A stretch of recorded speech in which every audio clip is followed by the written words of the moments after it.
Halo my bestot, ketemu lagi bersama Kakang Prabu di One Channel Review. Tidak lama kemudian si Kewes pun ada yang menariknya karena takut bernasib sama. Karena panik, tidak lama kemudian ada suara ketawa aneh dari atas tebing itu.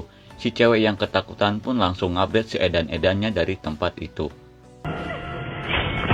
Lalu saat asik-asiknya menggelek, tanpa mereka sadari ada seseorang yang memperhatikannya dari dalam ruyuk. Karena sudah bosan menggelek, si Bondon Edah pun meminta rudal si Epan untuk diemut. Karena sudah bosan mengemut lollipopnya si Epan, si Bondon Edah pun berniat kakaratak di mobilnya si Chris, namun dia tidak menemukan apapun. Dirasa kesempatan, si Chris dan yang lainnya pun memutuskan untuk keluar dari tempat itu. Namun sialnya, karena engsel pintu yang berisik, para kopet itu pun mengetahui keberadaan mereka. Sontak saja mereka pun langsung ngabret si edan-edannya dari tempat itu. Sementara para kopet langsung memburu mereka. Tidak, namun anehnya, para kopet itu mengetahui keberadaan mereka. Lalu si Chris pun berniat untuk mengalihkan para psikopet agar teman-temannya bisa mengambil mobil yang digunakan oleh psikopet itu.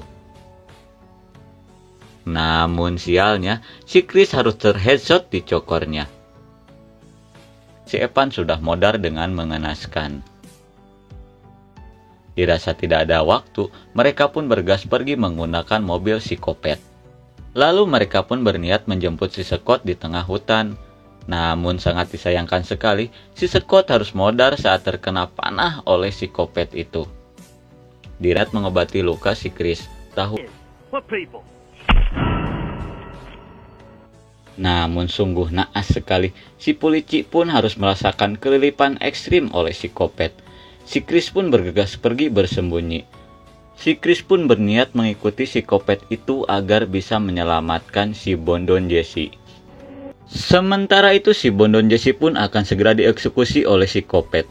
Tapi untung saja si Chris datang dan langsung menabrak psikopet itu, lalu bergegas menyelamatkan si Jesse. Namun sangat disayangkan sekali, psikopet datang dan langsung mencekik si Chris, hingga si Chris pun hampir saja modar. Untung saja si Jesse tepat waktu memanah psikopet itu, hingga si Chris pun berhasil dari psikopet itu. Singkat waktu di tengah malam kita diperlihatkan si polisi yang sedang mengecek rumah psikopet yang sudah hangus. Namun saat dia sedang keheranan karena melihat rekannya tidak berkepala, tiba-tiba psikopet datang dan langsung saja mengkapak si polisi itu. Apakah teror psikopet ruyuk masih berlanjut? Peduli bagong, karena film pun sudah berakhir.